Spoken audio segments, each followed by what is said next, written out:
Et quand on parle du blanc, est-ce qu'on parle du blanc ou est-ce qu'on parle de l'incolore? Tout à l'heure, on s'est posé la question. Et ça a été évoqué aussi. J'aime bien cet exemple parce que quand vous avez une institutrice ou un instituteur qui vous demande... Ouh là, je parle comme les vieux là. Hein.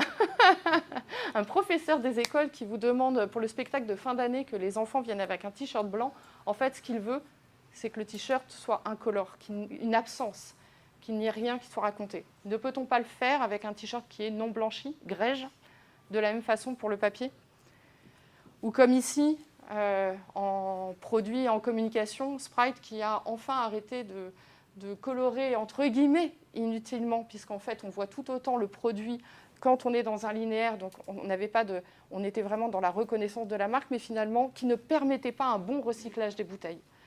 Donc, par un choix, encore une fois, d'offre et de conception, on a un impact réduit.